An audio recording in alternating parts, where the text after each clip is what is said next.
The views expressed by Big O in the last episode were not the views of this podcast. However, they were facilitated through the Crown Royal Whiskey Black. Cue the music.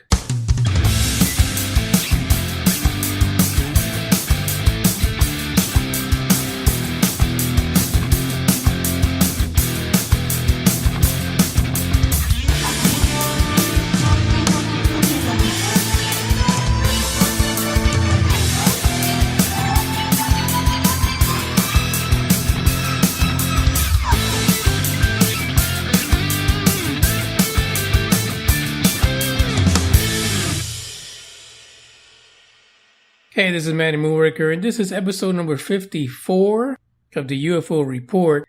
And if you missed 104, it was actually live. Episode 104 was with a Big O. He was in town. So for the first time ever, we decided to record an episode in the same building. Now, previously, when he was a regular on the podcast, he was podcasting from Florida while I was here in Texas.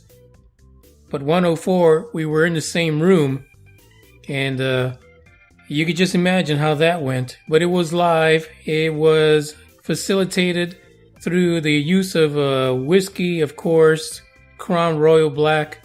And yeah, I mean, enter at your own risk. Everybody that listened live was saying it was funny.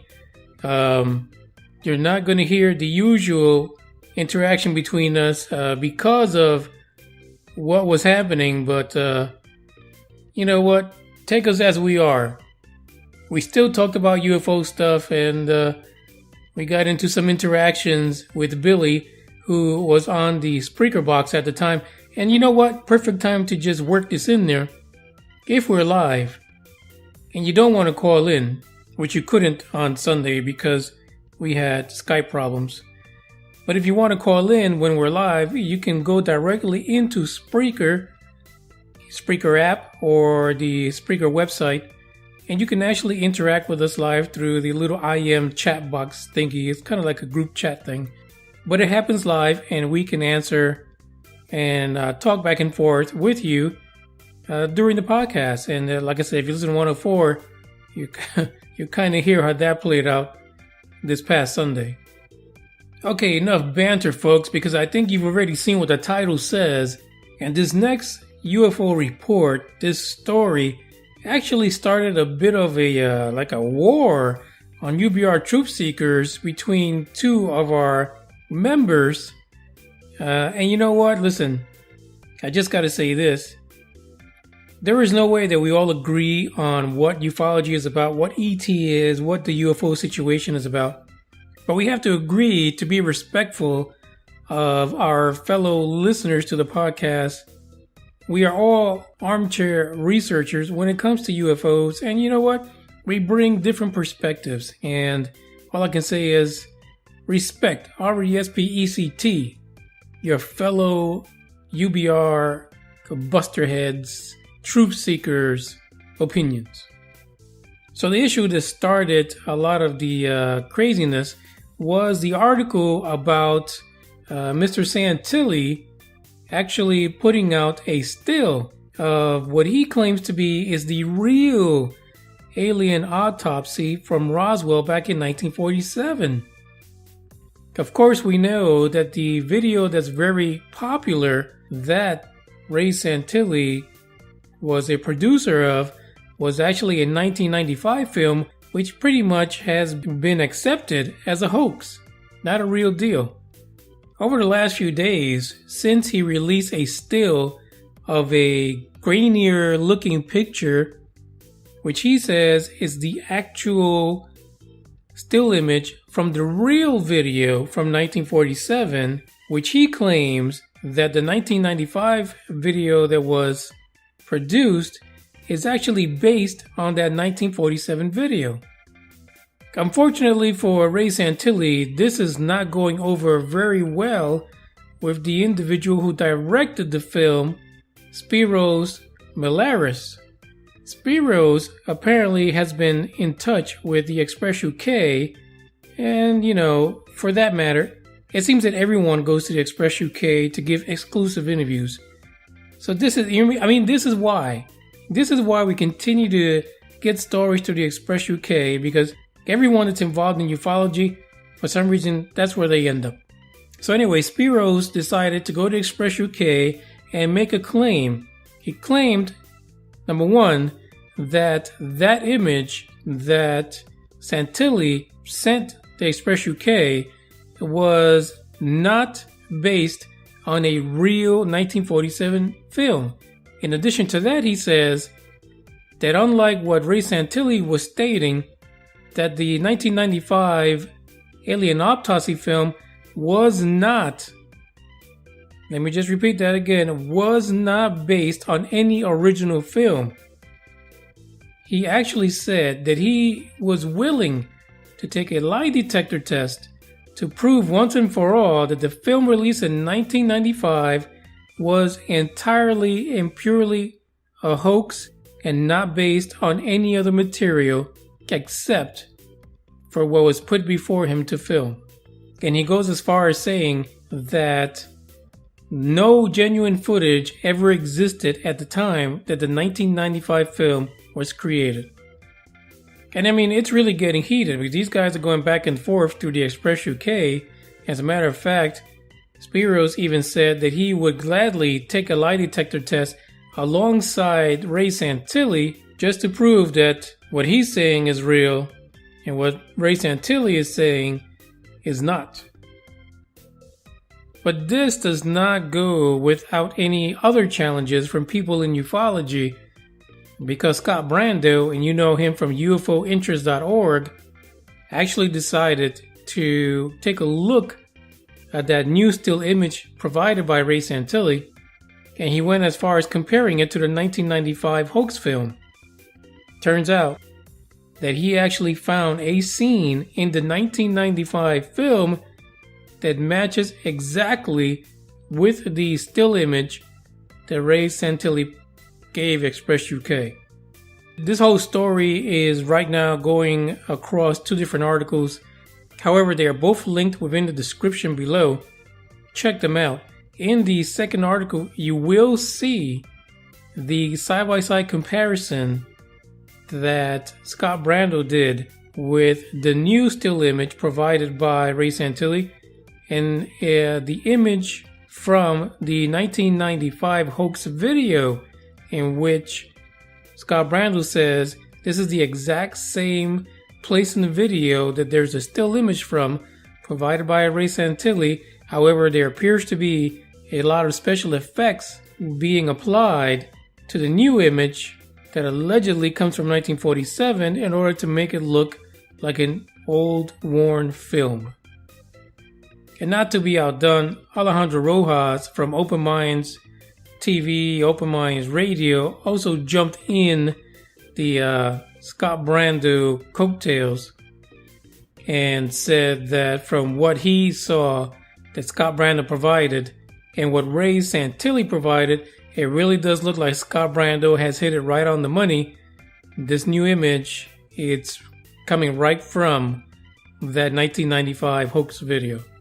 Now, with all of this being said and done, apparently Ray Santilli has been a bit difficult to reach. However, according to what's being reported in these articles, he does claim that he may release the entire 1947 video at one point in the future. But according to Alejandro Rojas, he surmises that probably it is going to take a lot of money being paid to Ray Santilli in order for him to give up the film. And at this point, thanks to Scott Brando, you can pretty much shut the door on that one, because there's no way that anyone that looks at these two images would be stupid enough or asinine enough, unless they're somewhere in Mexico and go by the name of Jaime Maussan and his group of cronies. It is very possible that Jaime Maussan's going to jump on this, just like they did on those slides of the so-called Roswell alien that was really a mummified boy inside of a museum, 2 years ago. It's possible that him and his cronies are going to jump on this and offer Mr. Ray Santilli a little money and he'll take it down to Mexico, and that'll be his replacement for the Nazca mummies. I mean, that's the way I see it, don't you? Anyway, check out the links. It's in the description. You can see this battle as it continues on. Let's see who is going to make the next move. Who's going to show up for a lie detector test? Is that video going to be released? Who's going to be the one that will be labeled the major rubber dicker? And you know what? This is perfect because the rubber dickies are around the corner, and we have a plethora of rubber dickers just coming out the woodworks. I mean, we can't keep them away. I mean, at this rate, this has been a banner year for rubber dickers. I mean, we might have to have more than one award. It's got to be like a runner-up or something. And I think someone in UBR Truth Seekers, the group page, I want to say it was Jeff, said that maybe we should have, like first, second, and third place, different levels of rubber dickers. Kind of like maybe like ninjas, like it'd be like a karate. You could be a black belt rubber dicker. Nobody messes with you. You're like a Shaolin monk. But it's been a banner year for ufology. You can't deny that this shit is getting thick, and we are in the midst of some wild craziness. This is Mr. WOM from the Day in the Morning Show. Hey, you guys see Missy WOM? She see lots of light, so she go check on chicken. Now she gone. I guess she flew the coop. I gotta go. See ya. Bye-bye. Alright, the second story comes from nowhere other than one of the coldest freaking places you would ever want to live, and that is Anchorage, Alaska.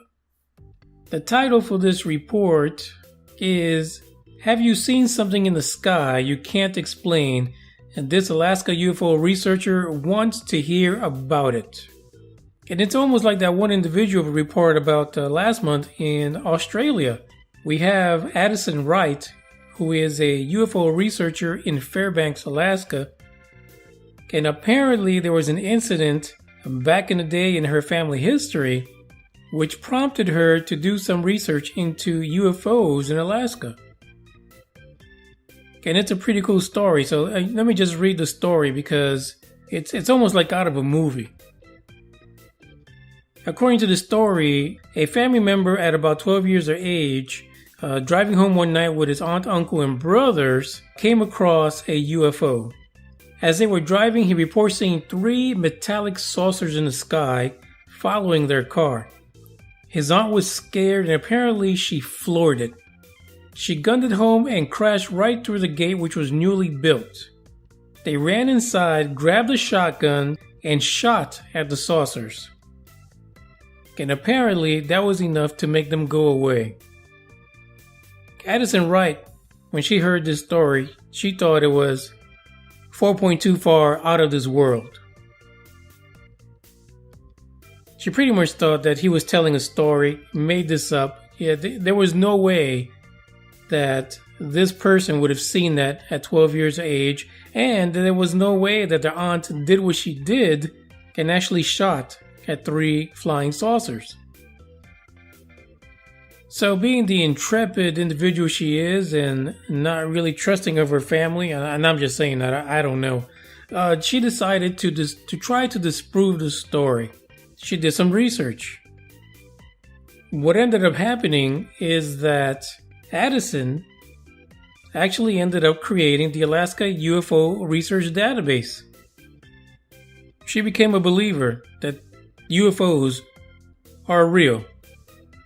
She actually believes that UFOs are being ignored by scientific research. She created this database in the hopes that it would lend to a field of research looked at through the rigors of scientific inquiry. So she has a website, and if you're in Alaska, check it out. If you're not in Alaska, check it out anyway. Maybe there's something there that lends to an experience you had.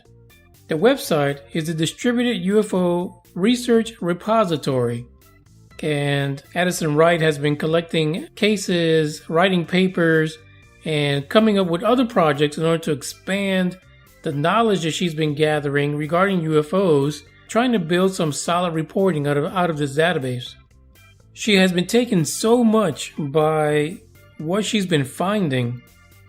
Number one is she could not disprove the story that her family member told her, but in fact she has another project on the horizon, and that project, she's going to be reaching out to anyone that works in a rural airport, and that includes pilots, air traffic controllers, and some employees, because she feels that these are some of the most reliable witnesses. I mean, she is going, as they say in the research circles, she's going balls to the wall, and she's sending out letters to dozens of airports and basically trying to compile as many sightings as possible to throw it into this database and get some reporting behind what she's finding. Don't mind the bird. It decided it wanted to be in this episode.